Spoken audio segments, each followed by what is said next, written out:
ఆయన ఎక్కడైతే ఇప్పుడు రాజధాని కోర్ క్యాపిటల్ అంటున్నాడో క్రక్స్ వచ్చి దానికి సంబంధించింది.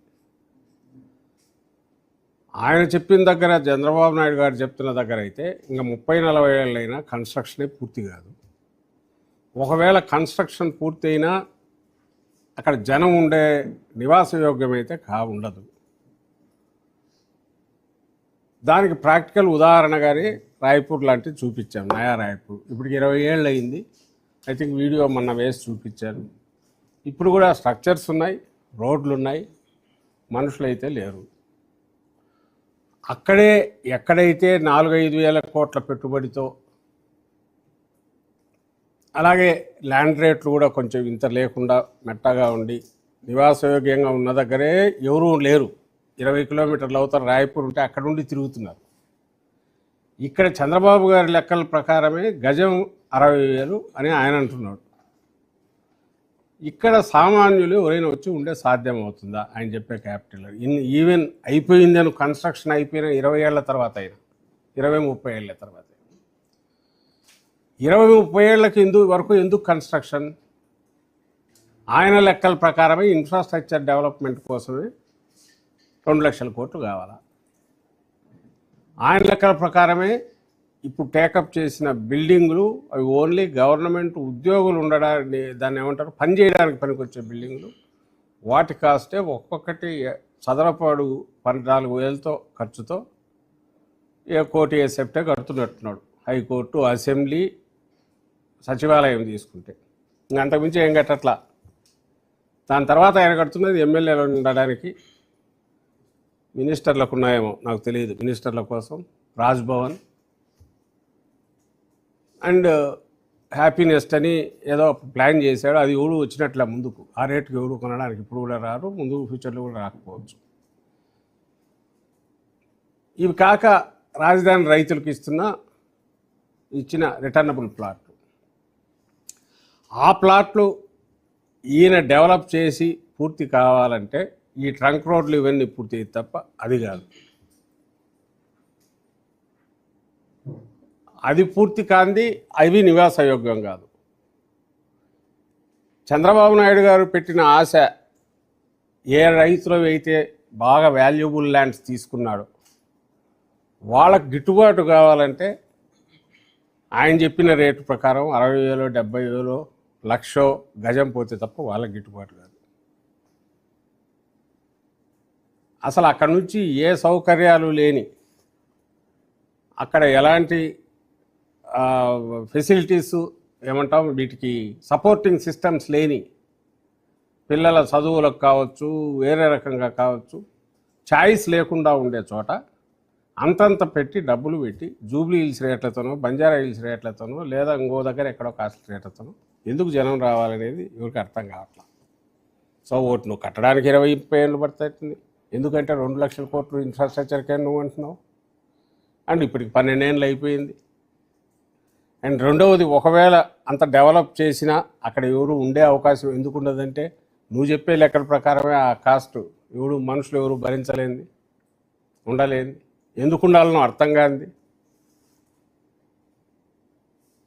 మూడవది, అసలు అక్కడ ఎవరు వచ్చి ఏమీ లేకుండా 20-30 ఏళ్ళ వరకు ఈ 2 లక్షల కోట్లు ఇన్ఫ్రాస్ట్రక్చర్కే పెడితే ఇంకా ఎన్ని లక్షల కోట్లు నువ్వు ఇంట్రెస్ట్లు కట్టాలా, ఎన్ని లక్షల కోట్లు మిగిలిన సపోర్టింగ్ సిస్టమ్స్ డెవలప్ కావడానికి కావాలా? వాళ్ళు అక్కడికి రానంత వరకు అక్కడ అది ఒక live city, living area, habitat ఎట్లా అవుతుంది? ఇవి క్వశ్చన్. వేరేయాజ్ జగన్మోహన్ రెడ్డి గారు చెప్తున్నది సేమ్ ప్రాంతమే, కానీ జగన్మోహన్ రెడ్డి గారు చెప్తున్న దాంట్లో ఇమ్మీడియట్గా ఇందులో ఏ 10% ఖర్చుతోనో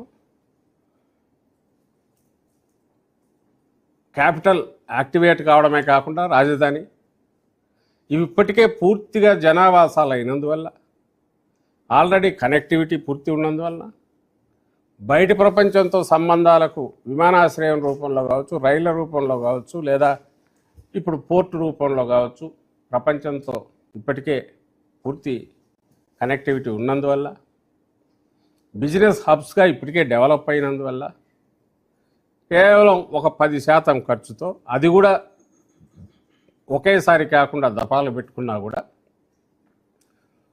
ఒక ఇమ్మీడియట్ గర్వంగా చెప్పుకోదగ్గ క్యాపిటల్ రావడమే కాకుండా అది ఎకానమీని బూస్ట్ చేసే ఒక గ్రోత్ ఇంజన్గా కూడా అవుతుంది.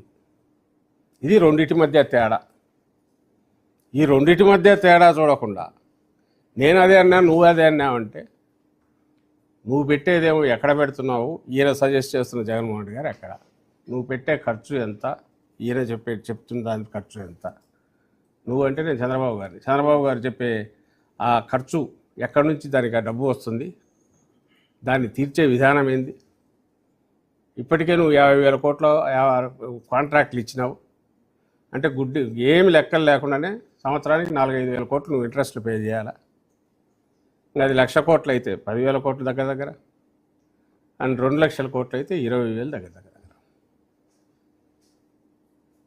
ఇంకా నేను చిన్న ఓట్ల నీళ్ళు ఎత్తిపోయడానికి నువ్వు చేసే ఏర్పాట్లకు 3-4 వేల కోట్లు, లేదా ఎత్తిపోయడానికి అయ్యే ఖర్చులో, లేదా స్కై స్క్రాపర్ బిల్డింగులు చంద్రబాబు నాయుడు గారు ఊహిస్తున్నవి కట్టి అక్కడ మోడరన్ సెక్యూరిటీ సిస్టమ్స్తో హై స్పీడ్ లిఫ్ట్లు పెట్టి దానికి అక్కడ ఉద్యోగులందరూ మైండ్ సెట్లు మారి సెక్రటేరియట్లో 39వ ఫ్లోర్లో పోయి పని చేసి మళ్ళీ కిందికి దిగి, లేదా ఏదన్నా అనుకొని జరిగితే ఏ రకంగా బయటికి రావాలని వాటికి డ్రిల్లు చేసుకొని మన ఉద్యోగులు ఎవరైతే ఉన్నారో, లేదా అసెంబ్లీలో అయితే శాసనసభ్యులు, లేదా హైకోర్టుకు పోతే అది ఎన్ని ఫ్లోర్లు కడుతున్నారో తెలియదు, ఎందుకంటే అన్ని రహస్యం.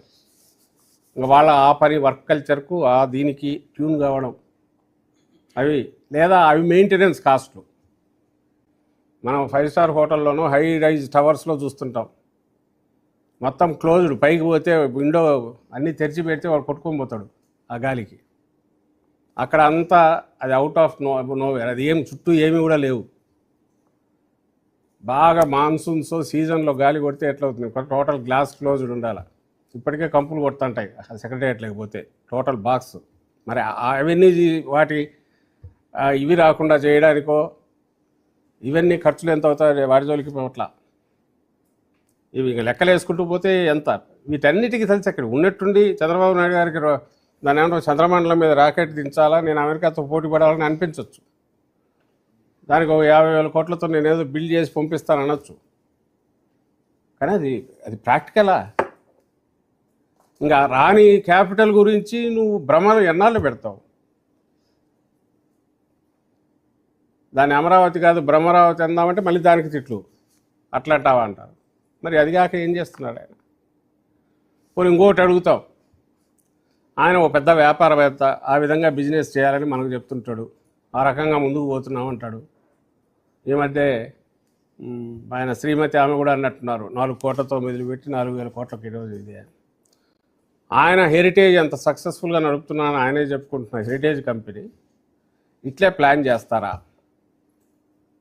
వస్తున్న ఆదాయం ఖర్చులు చూసుకొని మిగుళ్ళలోంచి ఎంత ఇలాంటి వాటి మీద పెడతాడు, లేదా కంపెనీ నెట్వర్క్ అంతా మొత్తం దాన్ని బయట లోన్లన్నీ తెచ్చి 2,000 కోట్లు తెచ్చి హై రైజ్ బిల్డింగ్ కట్టేసి దాంట్లో కూర్చుంటాడా?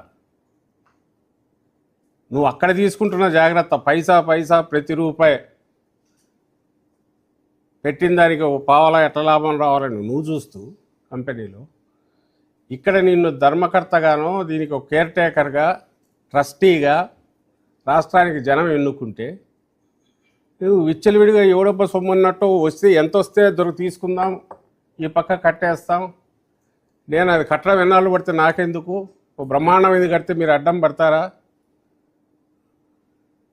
ఇలా అడ్డం పడడం అంటే మీరు రాష్ట్ర ద్రోహము, దేశద్రోహము, ప్రజాద్రోహం అని ఎదురు తిట్టి ఇవన్నీ చేయడం ఏం కరెక్టు? మొత్తం ఇష్యూలో ఇప్పుడు జగన్మోహన్ రెడ్డి గారు రైజ్ చేసిన పాయింట్స్ మీరు ఒక భ్రమలో పెట్టాలని, అమరావతి గురించి ఒక చట్టబద్ధత తెస్తున్నాము ఇంకోటి అని భ్రమలో పెడితే సందర్భంలో కాంటెక్స్లో నువ్వు ఫిక్స్ చేస్తున్నావు, ఫిక్స్ చేయడం ద్వారా ఫ్యూచర్ భావితరాలకు ఇట్లా అన్యాయం చేస్తున్నావు, దాని బదులు ఇదిగో ఇది ఆల్టర్నేటివ్ ఉంది, గతంలో ఇది ఈ ఖర్చు భరించలేమని ఇది అనుకున్నాము, మేము ప్రపోజల్ తీసుకొచ్చాము, ఈరోజు అది పరిస్థితి లేదు, ఎందుకంటే నువ్వు మళ్ళీ వచ్చావు కాబట్టి ఇదిగో ఇదేనా చేయబ్బా అని 6 నెలల క్రితం చెప్పాడు ఆయన జగన్మోహన్ రెడ్డి గారు, ఇప్పుడు చెప్పారు. ఇందులో ఇప్పుడు డిస్కషన్ పాయింట్ వచ్చి చంద్రబాబు నాయుడు ఆన్సర్ ఇవ్వాలంటే ఏమి ఇవ్వాలా? జగన్మోహన్ రెడ్డి గారు ఇదిగో మీరు చెప్పింది తప్పు, ఇంత ఖర్చు అవసరం లేదు, ఇదిగో 5,000 కోట్లతో పూర్తి అవుతుంది, లేదా ఇప్పుడు నేను పెట్టిందే ఫైనల్, ఇదిగో దీని నుంచి ఇదిగో రిటర్న్ ఇట్లా వస్తుంది, నేను సెల్ఫ్ సస్టైనబుల్ సిటీ అంటే సెల్ఫ్ రిలయంట్గా ఉంది అంటే ఆదాయం ఇక్కడ నుంచి వస్తుంది, ఇదిగో ఇప్పుడు నుంచి ఇప్పటికే ఇంత వచ్చింది. ఎక్కడ అంటున్నావు? మొన్న ఆయన ఆన్సర్ చేసిన ప్రయత్నంలోనే అది డొల్లా అని ఆయనంతటా ఆయనే ఒప్పుకున్నాడు, ఇప్పట్లో ఏది రాదు అని. ఏమన్నాడు? ల్యాండ్స్ ఇప్పుడే అమ్మితే రేట్లు ఎక్కడ వస్తాయని. మరి ఎప్పుడు అమ్మితే వస్తాయి? ఎప్పుడు అమ్మితే వస్తాయంటే ఆయన మాటలలోనే పూర్తి డెవలప్ అయ్యి అంతా ఇదైపోయి బిల్డింగులన్నీ కట్టి యాక్టివిటీ మొదలై కొత్త కొత్త ప్రాజెక్టులు వచ్చి అవన్నీ పూర్తి అయిన తర్వాత అప్పుడు ల్యాండ్ అమ్మితే 4 రూపాయలు వస్తాయి ఇదంటే. మరి అంతవరకు నీ ఇంట్రెస్ట్ లేదు, 100 నువ్వు రూపాయికి పెడితే రూపాయికి 2 రూపాయలు అప్పటికే ఇంట్రెస్ట్లు అయితే అది ఎట్లా రికవర్ చేస్తావు? లేదు, చెప్పట్లా. ఇంకో మాట ఏమన్నాడు? ఖర్చు, ఇప్పుడు మనం పెట్టే ఖర్చులో ట్యాక్సులు వస్తాయన్నాడు. ట్యాక్సులు అది కూడా ఎగ్జామ్షన్ ఇచ్చారు, అది అందరికీ తెలిసిందే. లాస్ట్ టైం కూడా నేను మాట్లాడేటప్పుడు చెప్పాను. జిఎస్టీలు ఆల్ ట్యాక్సెస్ ఎగ్జామ్షన్ ఇచ్చినారు, పవర్ ట్యాక్స్లో రిబేట్ ఇచ్చినా అవన్నీ నువ్వు అక్కడే ఎగ్జామ్షన్ ఇచ్చినా అంటే నువ్వు పెట్టే ఖర్చు పెట్టి బిల్డింగులు కట్టేదానికి ఏదైతే ఉందో అది ప్రైవేట్ వ్యక్తులు కట్టుకుంటే దాంట్లో నీకు వచ్చేది ఏదో ఆదాయం వస్తుంది గవర్నమెంట్ రూపాయి ఖర్చు పెట్టేసినాక అది కూడా ఆ రూపాయి మీద ఏమీ రాదు, అందులో నుంచి ట్యాక్సుల రూపంలో వచ్చే 15 పైసలు నాకు లాభం అంటే, లేదా అది దీనికి సస్టైనెన్స్కి ఉపయోగపడుతుంది, అది ఆదాయం అంటే ఎవరి చెవులో పూలు పెట్టడానికి అది అట్లా మాట్లాడతారు. సో యథావత మేము చెప్పదలుచుకునేది అయితే ఇక్కడ ప్రపోజల్ అనేది ఎలాంటి అది అన్ఇంప్లిమెంటబుల్, ఇంప్రాక్టికల్, అది చేయడంతో పాటు ఇప్పుడు అది అడిగినందుకు నేను ఇంతకుముందు అన్నట్టు ఆయన ఆన్సర్స్ ఇవి చెప్పాలా, సమాధానం 1, 2, 3, 4 ఈ రకంగా జగన్మోహన్ రెడ్డి చెప్పిన తప్పు నాది కరెక్ట్ అనమనండి. దానికి మేము ఆన్సర్ ఇవ్వలేకపోతే, మా నాయకుడు ఇవ్వలేకపోతే పొరపాటు. ప్రజలు అబ్జర్వ్ చేస్తున్నారు, చూస్తుంటారు. ఒక్కటంటే ఒక్క సమాధానం ఇచ్చినాడా? నేను ఇంతకుముందు అన్నట్టు ఇచ్చిన 2 అవి పైగా అతను ఎట్లా మోసం చేస్తున్నాడు అనేది ఇంకా ఎత్తి చూపేది తప్ప, దబాయింపు తప్ప వేరే కాదనేది క్లియర్గా అర్థమవుతుంది. ఈరోజు కూడా ఆన్సర్స్ ఇవ్వట్లే. మళ్ళీ ఇప్పుడు అడుగుతున్నావు, నువ్వు చెప్పిన ప్రపోజల్, చంద్రబాబు నాయుడు గారు చెప్పిన ప్రపోజలు ఏ రకంగా ఆచరణాత్మకం? అప్పు చేయకుండా పెడతావా? నువ్వు ఎన్ని ప్యాలెస్లన్నా కట్టు. అప్పు చేయకుండా కడతావా? నువ్వు ఎన్ని హైరైజ్ టవర్స్ అన్నా కట్టు, తప్పులేదు. చేసేటప్పుడు ప్రతి రూపాయికి దాని రిటర్న్ ఏదైనా రావడము, లేదా ఇండైరెక్ట్గా బూస్టర్ లాగా పనిచేయడము చేయాలి.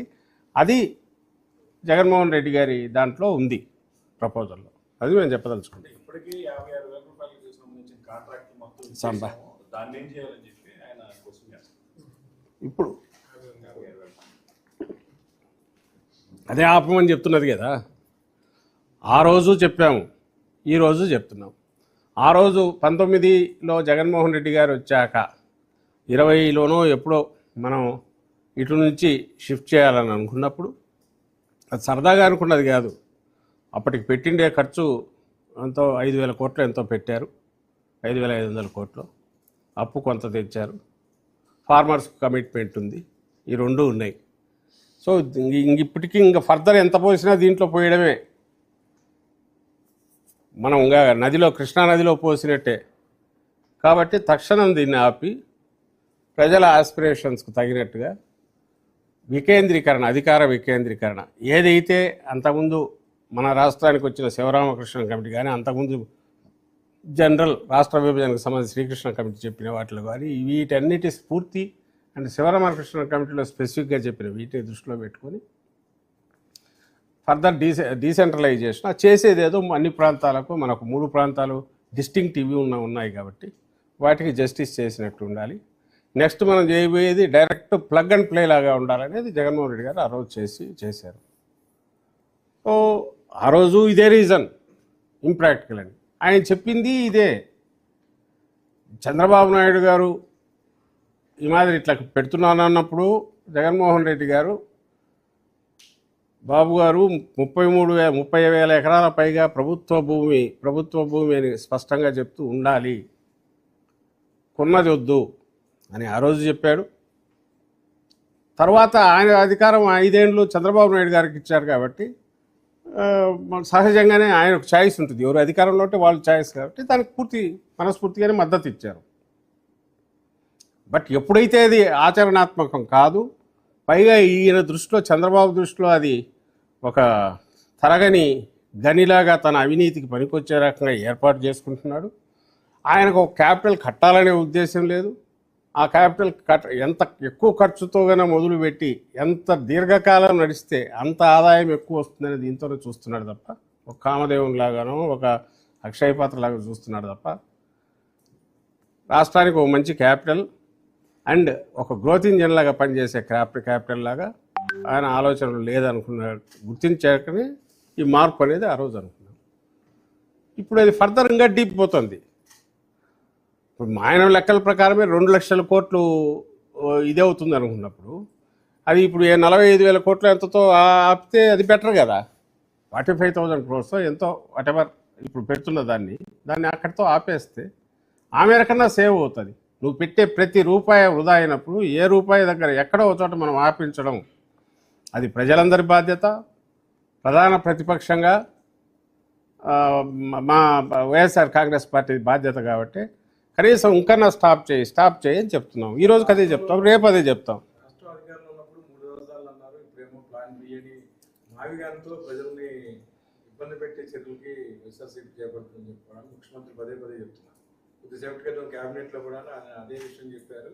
క్రిమినల్ యాటిట్యూడ్తో ప్రతిపక్ష నేత వెళ్తున్నారు, దాన్ని నీట్గా ఎదుర్కోండి అని చెప్పి కూడా చెప్పారు. అదే అంటున్నారు కదా. ఆ రోజుకు సంబంధించినంత వరకు ఎందుకన్నామని నేను ఇంతకుముందు చెప్పాను. ఈ రోజైనా ఆ రోజైనా రేపైనా రాష్ట్ర వనరులను ఎంత వీలైతే అంత ప్రొటెక్ట్ చేసుకోవడం, రాష్ట్రానికి వచ్చే ఆదాయాన్ని జుడిషియస్ రియల్ ఏదైతే అవసరమో డెవలప్మెంట్కు వెల్ఫేర్కు దానికి ఫిల్ఫరేజ్ లేకుండా ఇచ్చేయడం, రాష్ట్రం సర్వతోముఖంగా అభివృద్ధి చెందేట్టు చూడడం, ఓ బ్రహ్మాండమైన గర్వంగా చెప్పుకోగలిగిన ఒక క్యాపిటల్ను కూడా అందులో భాగంగా కలిగి ఉండడం, దాంట్లో తప్పు లేదు. అదే కావాల్సింది కూడా. జగన్మోహన్ రెడ్డి గారు చెప్తున్నది ఆ సొల్యూషన్. ఆ రోజు చెప్పిన దానికి రీజన్ నేను ఇంతకుముందు చెప్పాను. ఆ రోజైనా ఈ రోజైనా రేపైనా చంద్రబాబు నాయుడు గారు పెట్టే ఖర్చుతో ఆయన ఎక్కడి నుంచి ఆ అప్పులు ఇప్పుడు పుట్టడం కూడా ఇమ్మీడియట్ అసాధ్యం. వచ్చినవన్నీ డైవర్ట్ చేసుకుంటూ ఆయన పోయినా ఆ 2 లక్షల కోట్లో 3 లక్షల కోట్లో అది తీసుకొచ్చి పెట్టినా అది నెక్స్ట్ 10 ఏళ్ళు 20 ఏళ్ళు పూర్తి కావడం అసాధ్యం. అంతవరకు రాజధాని ఉండదు. సో ఏతావాత తేలేదంటే చంద్రబాబు నాయుడు ఆలోచనల ప్రకారం పోతే రాష్ట్రానికి రాజధాని అనేది ఉండదు. కానీ రాష్ట్రం అప్పుల ఊబిలో మరింత లోతుగా కూరుకుపోవడానికి అది దోహదపడుతుంది. చంద్రబాబు నాయుడు గారు కానీ ఆయన కోటరీ కానీ వ్యక్తిగతంగా ఇంకా కుబేరులు కావడానికి తోడ్పడవచ్చు. That's a different issue. అందువల్లనే జగన్మోహన్ రెడ్డి గారు ఇది వద్దు, అక్కడ వైజాగ్ అన్నది ఆ రోజు అన్నది. వైజాగ్ మళ్ళీ చెప్తున్నాం. వైజాగ్ అనేది ఆ రోజు అన్నారు, ఈరోజు కూడా అనొచ్చు. ఎందుకు అనట్లేదంటే ఆ రోజు అన్నాము. అన్న తర్వాత చంద్రబాబు నాయుడు గారు తన బినామీలతోనూ వేరే వాళ్ళ ద్వారా కోర్టుకు పోయి టెక్నికల్ గ్రౌండ్స్ మీద వీటి మీద ఆపించినప్పుడు డిలే అయింది. లేకపోతే వెళ్ళిపోయేది. అప్పటికి అక్కడే లేదు. ఇక్కడ జ్యుడిషియల్ మన ఇది లెజిస్లేటివ్ క్యాపిటల్ ఇక్కడ ఉండేది. కర్నూలు కోర్టు జ్యుడిషియల్ క్యాపిటల్ ఉండేది ఆచరణలో. వైజాగ్కు పూర్తి లక్షణాలు స్ట్రైట్ ప్లగ్ అండ్ ప్లే లక్షణాలు దానికి ఉన్నాయి, అందరికీ తెలుసు. ఎందుకంటే కాస్మోపాలిటన్ సిటీ. ఇప్పటికే అన్ని ప్రాంతాల నుంచి అక్కడ వచ్చి ఉండేవాళ్ళు ఉన్నారు. అండ్ దాంతోపాటు వనరులు అన్నీ కావాల్సినవన్నీ రెడీగా ఉన్నాయి. ఏ రకంగా చూసినా హార్బర్ పోర్ట్లు ఉన్నాయి. ఎకనామిక్ గ్రోత్ ఇంజన్గా ఉంది. డెవలప్మెంట్గా ఆల్మోస్ట్ ఇప్పటికే సెకండ్ లెవెల్ ఆఫ్ ఇండియాలో స్టేట్ క్యాపిటల్స్ లేదా బాంబే లాంటి వాటిని పోలిస్తే సెకండ్ లెవెల్ ఆఫ్ సిటీస్లో ఆల్రెడీ ఉంది, ఇంటర్నేషనల్గా నోన్ నేమ్ అన్ని రకాలుగా. ఖచ్చితంగా దానికి ఇమ్మీడియట్గా ఎక్కడికో వెళ్ళిపోతుంది, ఒక 10-15 ఇయర్స్ ముందుకు వెళ్ళినట్టు అవుతుంది. సహజంగానే ఎగ్జిక్యూటివ్ సీట్ ఆడు ఉంటే, సీట్ ఆఫ్ ది గవర్నమెంట్ అక్కడ ఉంటే పోతుంది కాబట్టి ఆ రోజు చెప్పారు. ఈ రోజుకు అది బెస్ట్ ఆప్షనే అవుతుంది. అయితే ఈరోజు ఉన్న పరిస్థితుల్లో ఇప్పుడు మళ్ళీ 2వ టర్మ్ వచ్చాడు, అవునన్నా కాదన్నా 29 వరకు చంద్రబాబు నాయుడు గారు ఉంటారు కాబట్టి ఇక్కడే చేస్తున్నారు. కాబట్టి ఈలోగా జగన్మోహన్ రెడ్డి గారి ఆలోచనల వల్ల, చంద్రబాబు నాయుడు ఆలోచనల వల్ల కాదు, మచిలీపట్నం పోర్టు మొదలై సుమారుగా పూర్తి వచ్చింది కాబట్టి ఆ పోర్టు కూడా పూర్తి అవుతుంది. కొంచెం ఖర్చు పెట్టాల్సి వచ్చినా కూడా ఇక్కడే దెర్ ఇస్ స్కోప్ ఉంది. ఇది జగన్మోహన్ రెడ్డి గారి ఆలోచన.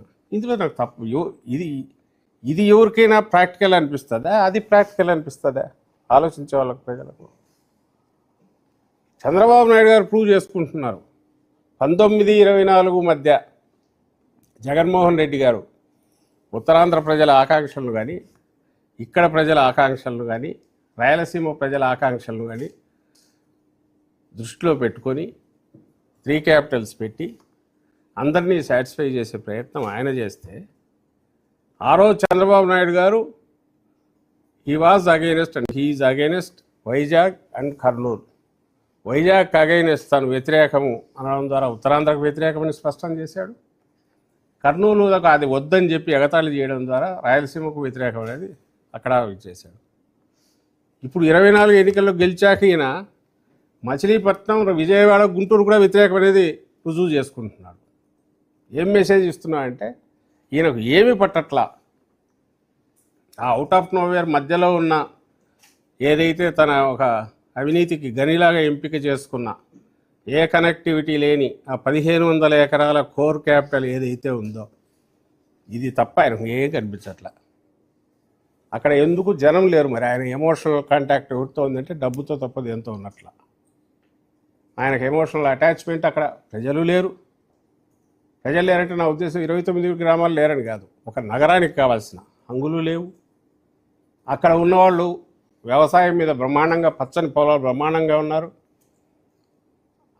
ఆంధ్రప్రదేశ్కు దాన్ని ఏమంటాం ధాన్యాగారంలాగా ఉన్న బెల్ట్, గ్రీన్ బెల్ట్లో బ్రహ్మాండమైన దీంట్లో రైతులు ఉన్న వాళ్ళది అది లాగేసి వాళ్ళని ఈరోజు గాలిలో త్రిశంకు స్వర్గంలో పడేసి గాలిలో పడేసి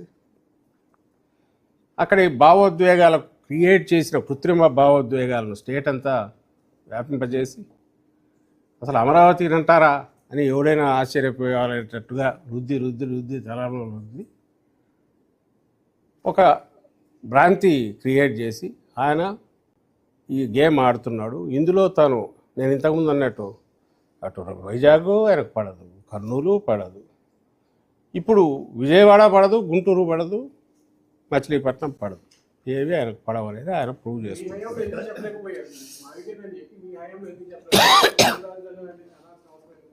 ఏమంటారు?